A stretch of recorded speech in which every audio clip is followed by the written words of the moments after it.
தமிழ்நாடே கேள்விப்பட்டிராத அதிரடி விலை குறைப்பு சூப்பர் சரவணா ஸ்டோர்ஸ். சொந்த வீடு வாங்க ஸ்டெப் ஸ்டோனுக்கு வாங்க. Step stone.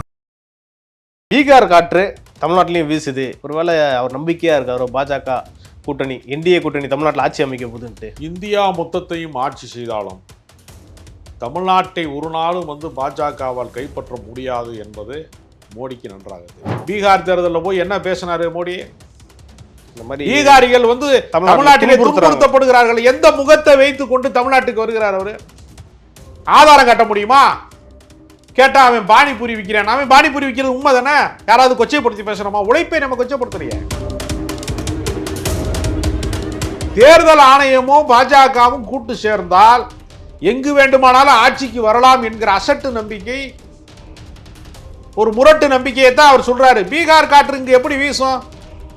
தமிழர்கள் வன்முறையாளர்கள் என்று சொன்னவருக்கு எப்படி பீகார் தேர்தலை போல தமிழர்கள் வாக்களிப்பார்கள்? ஒருவேளை எலெக்ஷன் டைம்ல இப்போ ஒன்றிய அரசு எதுவும் 10,000 ரூபாய் கொடுக்க வாய்ப்பு இருக்கு. உண்மையிலேயே மோடி அவர்கள் தமிழ் கற்றிருந்தால் வெறுப்பு அரசியலை அவர் வாழ்நாளில் செய்திருக்கவே மாட்டார். அவர் சொன்ன இந்த கருத்தை நான் வரவேற்கிறேன்.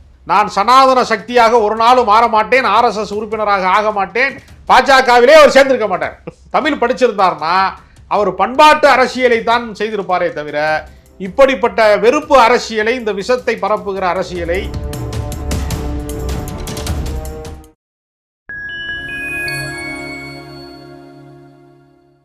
ஃபைன் டைம் வாய்ஸ் நேயர்களுக்கு வணக்கம். இன்று நம்மோடு இணைந்திருப்பவர் மூத்த பத்திரிகையாளர் திரு ராஜகம்பீரன் அவர்கள். வாருங்கள், அவரிடம் அரசியல் சார்ந்த பல்வேறு கேள்விகளை முன்வைக்கலாம்.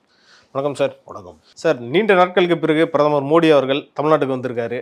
என்னன்னா இயற்கை வேளாண் மாநாடு. அந்த மாநாட்டில் அவர் பேசினது என்னன்னா, பீகார் காற்று தமிழ்நாட்டிலையும் வீசுது.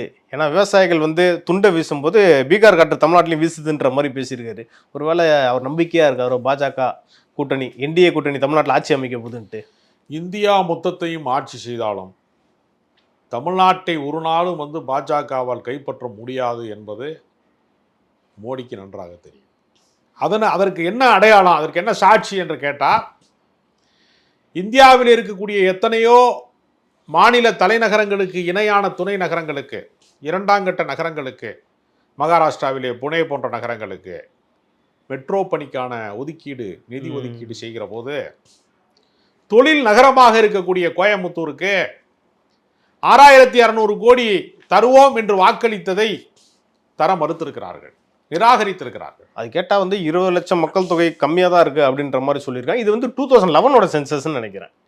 இல்லை, அவர்களுக்கு ஏதாவது ஒரு காரணம் வேண்டும். நீங்கள் கீழடியில் ஆய்வு செய்யப்பட்டதற்கு அவங்க என்ன சொன்னாங்க? போதிய ஆதாரம் இல்லைன்னாங்க. ஆனால் 5000க்கும் மேற்பட்ட அறிவியல் ஆவணங்கள் அதற்குள்ளே இருந்தது. அமர்நாத் தடயங்கள் இருந்தது. அவர்களுடைய நோக்கம் என்ன? அங்கு ஒரு சாமி சிலை இருந்திருந்தா, அங்கு அவர்கள் மத அரசியல் செய்வதற்கான தடயங்கள் இருந்திருந்தா அவங்க அதை கையில் எடுத்திருப்பார்கள். தமிழர்கள் இயற்கை வழிபாட்டுக்காரர்கள். அவர்களுக்கு எந்த காலத்திலேயுமே இது மாதிரியான வழிபாடு, புராண கால நம்பிக்கைகள் எல்லாம் பின்னாளில் புகுத்தப்பட்டது. அவர்கள் இயற்கை வழிபாட்டுக்காரர்களாக இருந்திருக்கிறார்கள், சிலை வழிபாட்டுக்கு உரியவர்களாக இல்லை என்பது தெரிய வருகிற போது அவர்கள் என்ன செய்யறாங்கன்னா கைவிடுறாங்க. இப்ப இவர் இந்த கோயம்புத்தூருக்கு வருகிற போது மெட்ரோ பணியை தொடங்கி வைத்திருந்தார் என்று சொன்னால், ஒருவேளை வாக்காளர்கள் கோயம்புத்தூர்ல மீண்டும் வானதி சீனிவாசன் வெற்றி பெறுவதற்கான வாய்ப்பாவது கிடைத்திருக்கும். ஆனால் வானதி சீனிவாசன் என்ன சொன்னாங்க தெரியுமா? திமுக தான் வலியுறுத்தணுங்கிறாங்க. திமுக தான் மெட்ரோ பணிக்கு நீங்கள் பணம் கொடுக்கணும்னு மீண்டும் கேட்கணும்னா பாஜகவை கலைச்சிட வேண்டியதுன்னா தமிழ்நாட்டில். அவர் உங்களுக்கு என்ன தமிழ்நாட்டில் வேலை? தமிழ்நாட்டினுடைய நலன் சார்ந்த விஷயங்கள்ல பெருவெள்ளம், மழைக்காலத்திலே பெருவெள்ளத்திலே தமிழர்கள் மிதந்த போது வெள்ள நிவாரணம் தர மறுக்கிறாங்க. பேரிடர் காலங்களிலே கைவிடுகிறார்கள். எல்லாவற்றிலையும் தேசிய கல்விக் கொள்கையில எங்களுக்கு தர வேண்டிய, தமிழ்நாட்டுக்கு தர வேண்டிய நிதியை தர மறுக்கிறார்கள். இப்ப பாருங்க, மதுரை ஒரு மிகப்பெரிய பழமையான நகரம். இத்தனை சொல்ல போனா கோவில் நகரம். ஆமா, நீ உண்மையிலேயே இந்துக்கள் மீது பற்று கொண்டவனாக இருந்திருந்தால் கோவில் நகரத்திற்கு மெட்ரோ பணி வருவதை தடுப்பாயா? நீ தடுக்கிறாய் என்றால் என்ன அர்த்தம்?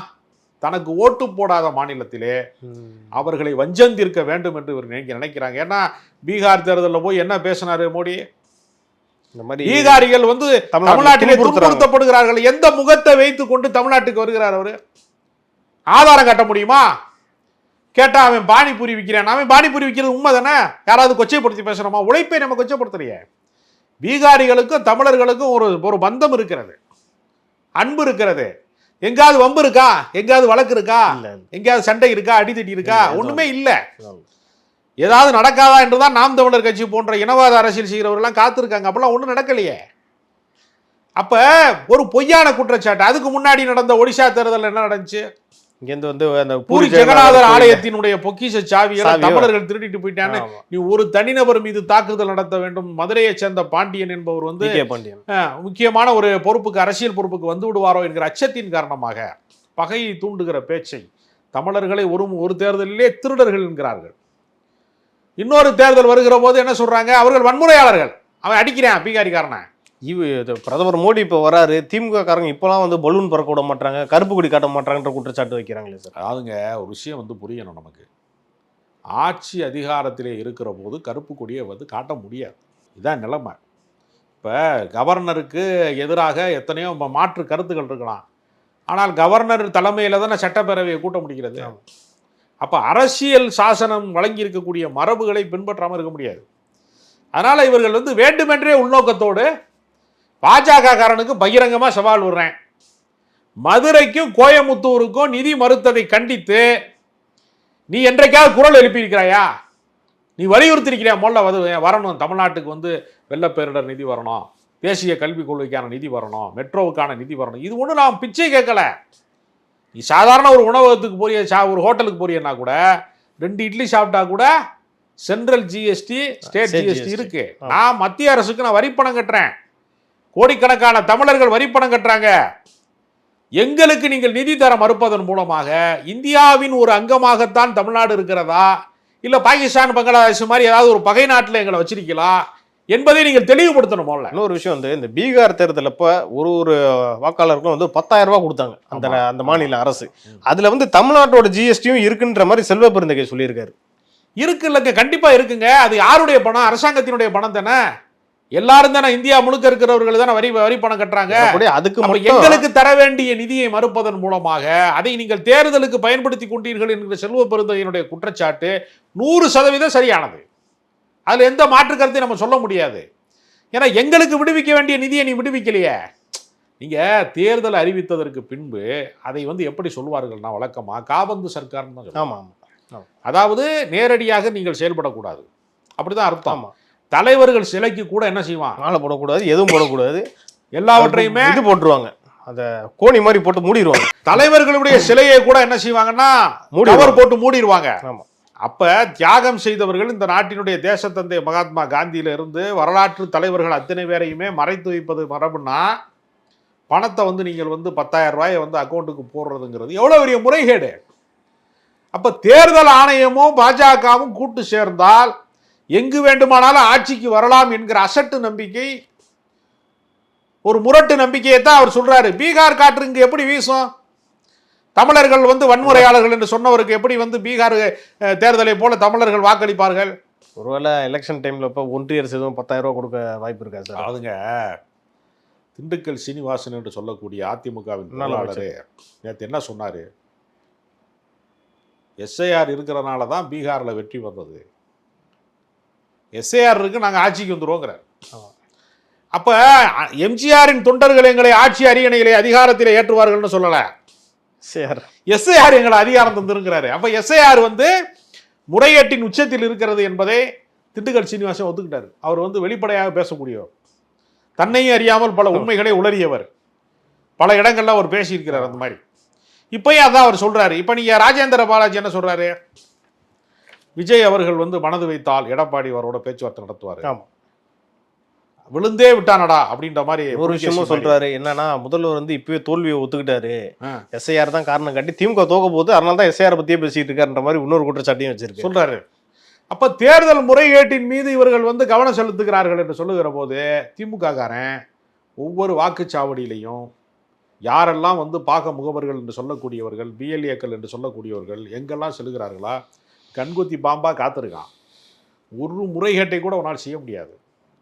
அதனால தமிழ்நாட்டு அரசியலில் மீண்டும் வந்து அதிமுகவும் பாஜகவும் இணைந்து ஆட்சி அதிகாரத்துக்கு வருவது என்பது ஒரு பகல் கனவு தான். அந்த பகல் கனவு பழித்து விடக்கூடாது என்பதற்காகத்தான் திமுக காரன் வெளிப்பட இருக்கான். அதனால முறைகேடுகள் செய்ய முடியாது. அதனால பீகார்ல வீசுற காத்து விஷக்காற்று. தேர்தல் மோசடியின் வழியாக வீசிய விஷக்காற்று தமிழ்நாட்டில் ஒருபோதும் வீசாது. சார் அடுத்தபடியா அந்த வேளாண் மாநாட்டில் வந்து பிரதமர் பேசுறாரு என்னன்னா, சிறுவயதிலேயே நான் தமிழ் வந்து கற்றுக்கலான்னு ஆசைப்பட்டிருப்பேன், தமிழ் கற்றுக்கணும்னு ரொம்ப ஆசை, அது மகிழ்ச்சியாக இருந்திருப்பேன் கற்றுக்கிட்டு இருந்தா. அதை பற்றி என்ன நினைக்கிறீங்க? உண்மையிலேயே மோடி அவர்கள் தமிழ் கற்றிருந்தால் வெறுப்பு அரசியலை அவர் வாழ்நாளில் செய்திருக்கவே மாட்டார். அவர் சொன்ன இந்த கருத்தை நான் வரவேற்கிறேன். பிறப்புக்கும் எல்லா உயிருக்கும் என்பதை திருக்குறளை அவர் படித்திருந்தால், அதன் அர்த்தத்தை அவர் புரிந்திருந்தால், நான் சனாதன சக்தியாக ஒரு நாளும் மாற மாட்டேன், RSS உறுப்பினராக ஆக மாட்டேன், பாஜகவிலே அவர் சேர்ந்திருக்க மாட்டார். தமிழ் படிச்சிருந்தார்னா அவர் பண்பாட்டு அரசியலை தான் செய்திருப்பாரே தவிர இப்படிப்பட்ட வெறுப்பு அரசியலை, இந்த விஷத்தை பரப்புகிற அரசியலை, இந்த திருட்டுத்தனமான அரசியலை, சனாதன அரசியலை அவர் ஒரு நாள் செய்திருக்க மாட்டார். இந்த கருத்தை நான் வரவேற்கிறேன். எங்க போனாலும் அவர் திருக்குறளை படிக்கிறாரு. நிர்மலா சீதாராமன் அவர்கள் கூட திருக்குறளை கூட்டிட்டு தான் பல விஷயத்த பேசுறாங்க. அவங்க வந்து திருக்குறளுக்கு மரியாதை கொடுக்குறன்ற மாதிரி தானே. அதாவதுங்க இஸ்லாமியர்கள் கோழியை அறுக்கிறப்ப அல்லது ஆட்டை அறுக்கிறப்ப கடவுளினுடைய மந்திரத்தை சொல்லிவிட்டு அறுக்கிறார்கள். ஒரு முறை ஒரு பெரியாரிஸ்ட் கேட்டாரு, நீங்க மந்திரம் சொல்லி தான் அறுக்கிறீங்கன்னா அந்த கோழிக்கு தெரியுமான்னு கேட்டார். ஹலாலு ஹலாலு. அது மாதிரி திருக்குறளை சொல்லிவிட்டு எங்களை நீங்கள் பலியாடுகளாக மாற்றுவதன் மூலமாக எங்கள் வாழ்வாதாரம் பிழைக்கப்படுமா, காப்பாற்றப்படுமான்னு ஒரு கேள்வி இருக்குல்ல. நீ சொல்றது எனக்கு நன்மைக்கா தீமைக்கா? நான் என்ன சொல்றேன், மந்திரம் சொல்லிட்டு கோழி அறுக்கிறது மூலமாக கோழிக்கு நல்லதாது இல்ல, கோழிக்கு குறவல அறுபடுறது நிச்சயம் தானே, சாகத்தானே போகுது. அது மாதிரி தமிழர்களை நீங்கள் பழி வாங்குவதற்கு, தமிழகத்தை வஞ்சிப்பதற்கு, தமிழ்நாட்டு மக்களுக்கு வரி தராமல் நீங்கள் ஏமாற்றுவதற்கு திருக்குறளை ஒரு சாயமாக பூசிக்கொண்டு, ரஜினிகாந்த் சொன்னார்ல, எனக்கும் திருவள்ளுவருக்கும் காவி சாயம் பூசுறதுக்கு நான் விடவே மாட்டேன் அப்படின்னார்ல. தன்னை அறியாமல் சொல்லிட்டாரு, என் மேலேயும் திருவள்ளுவர் மேலேயும் காவி சாயம் யாரும் பூச முடியாது. இதை சொல்லியெல்லாம் ரொம்ப நாள் தமிழர்களை ஏமாற்றும். ஏன்னா திருக்குறளை தமிழர்கள் தங்கள் வாழ்வின் அன்றாட விஷயங்களில் ஒன்றாக மாற்றிட்டாங்க. அரிசி பருப்புக்கு அடுத்து திருக்குறள். எந்த டவுன் பஸ்ல ஏறினாலும் திருக்குறள் ஒன்று இருக்கும், அதனுடைய பொருளும் இருக்கும் கேள்வி. அந்த நிலையை நோக்கி தமிழ்நாடு ஏற்கனவே சென்று விட்டது. அதனால மோடி சொல்லி தான் எங்களுக்கு திருக்குறளோட அருமை புரியணும் என்பது அல்ல, அதை வெள்ளைக்காரன் காலத்திலே எங்களுக்கு எல்லாமே சொல்லப்பட்டு விட்டு. அதே மாதிரி அடுத்தபடியா சார், பிரதமர் மோடி அவர்களை ஏர்போர்ட்ல எடப்பாடி பழனிசாமி அவர்கள் வரவேற்கிறாரு. அதுக்கப்புறமா அவர் என்ன சொல்றாங்கன்னா, இன்றைய அமைச்சர்கள் அவங்களோட இருக்கக்கூடிய புகார்களை கொடுக்க போறதாகவும் தகவல் வருது. அதை எப்படி பார்க்கலாம்? ஏற்கனவே இருக்கிற புகார்களை வைத்துக்கொண்டு அவர்கள் எத்தனையோ வழக்கு போட்டு யாரையுமே தண்டிக்க முடியலையே. இந்த பூச்சாண்டியை காட்டுவதன் மூலமாக திமுகவை ஒழித்து கட்டணும். இதையெல்லாம் அண்ணாமலை செஞ்சு பார்த்தாரு. அண்ணாமலை நான் திமுக காரங்களுடைய சொத்து பட்டியலை வெளியிடுவேன்னு சொல்லிட்டு தேர்தலில் வேட்பாளராக இருக்கிற காலகட்டங்கள்ல அவங்க வெளியிட்ட பட்டியலை போய் இவர் வெளியிட்டாரு. அப்புறம் அதிமுக பட்டியலை நான் வெளியிடுவேன்னாரு, வெளியிடவே இல்லையே. கடைசியில் யாருடைய சொத்து பட்டியல் வெளிவந்துச்சுன்னா அண்ணாமலையோட சொத்து பட்டியல் தான் வெளிவந்துச்சு. அவர் பால் பண்ணை வாங்குறதுக்காக 89 கோடிக்கு நிலம் வாங்கியிருக்கிறாரு. சிறுவாணி ஆற்றங்கரையில் அவர் பால் பண்ணைக்காக இத்தனை கோடி வாங்கியிருக்கிறாரு என்கிற விவரத்தையெல்லாம் பாஜக காரன் தான் வெளியிட்டான். அதனால இந்த வித்தையெல்லாம் தமிழ்நாட்டில் படிக்காது சார். இன்னொரு விஷயம் எப்போவுமே பிரதமர் மோடி அவர்கள் தமிழ்நாட்டுக்கு வந்தா ஒருத்தர் தவறாம போய் அவரை போய் சந்திச்சிடணும்னு ஒருத்தர் நினைச்சுக்கிட்டே இருப்பார். யாருன்னா ஓபிஎஸ். இந்த வாட்டியும் அவரை போய் சந்திப்பாரான்னு தெரியல. இவர் என்னதான் பண்ண காத்துக்கிட்டு இருக்காருன்னு நினைக்கிறீங்க? இல்லை, தமிழ்நாட்டு அரசியலிலே முட்டுச்சந்திலே மாட்டிக்கொண்டவர் ஓபிஎஸ். ஓகே, ஏன்னா பாஜக சொல்லிதான் அவர் என்ன செய்தார்னா தர்ம யுத்தத்தை தொடங்கினார். தியானம் இருக்கிறேன்னாரு. 3 முறை முதலமைச்சராக, இடைக்கால முதலமைச்சராக இருந்த ஓபிஎஸ் முட்டுச்சந்திர கொண்டு நிப்பாட்டினது பாஜக. அதனால அவர் என்ன செய்யறாருன்னா தன்னுடைய வாழ்வை பறித்தவர். நீங்க ஃபைனான்ஸ் கம்பெனியில பணம் போட்டு ஓடி போயிட்டானா எங்கே போய் நிற்பாங்க? தெருலதான், அங்கேதான் போய் நிற்பாங்க. அந்த கம்பெனில தானே போய் நிற்பான். அதாவது ஒரு பொருள் தொலைஞ்சு போச்சுன்னா என்ன பண்ணுவான்? அந்த இடத்துல தேடணும். பாஜகவால் தன்னுடைய அரசியல் வாழ்க்கை சூனியமானதுனால பாஜகவின் கதவுகளை தட்டி கொண்டே நிற்கிறார் பன்னீர்செல்வம். ஆடிட்டர் குருமூர்த்தி அவர்கள் தான் சொன்னாரு, தயாரா இல்ல. ஆடிட்டர் குருமூர்த்தி தான் போயிட்டு தர்ம யுத்தம் இருக்கிறதா சொன்னாரு. அவரே சொல்லியிருக்காரு. அதுக்கப்புறம் ஒரு மரியாதையெல்லாம் இன்னொரு வார்த்தையும் சொன்னார். அதை நான் சொல்ல விரும்பல. அவருக்கு என்னதான் உலகத்துக்கே தெரியுமே, நீலாம் ஆம்பளையான்னு கேட்டாருங்கிறது உலகத்துக்கே தெரியுமே. இப்படிப்பட்ட கொச்சையான அரசியலை பாஜக இவரை வைத்து ஒரு நாடகத்தை அரங்கேற்றி தேவையில்லாம ஒரு குழப்பத்தை விளைவித்தார்கள். அதனுடைய பலனை இன்றைக்கு அனுபவிச்சுட்டு இருக்காங்க. மோடி அவர்கள் தமிழ்நாட்டுக்கு வந்திருக்காரு. அவர் பேசின பேச்சுக்களை பத்தி நம்ம இன்னைக்கு டிஸ்கஸ் பண்ணோம். இது குறித்து அடுத்தடுத்த நிகழ்ச்சிகள்ல இன்னும் நம்ம டீட்டெயிலாக பேசலாம் சார். நன்றி சார்.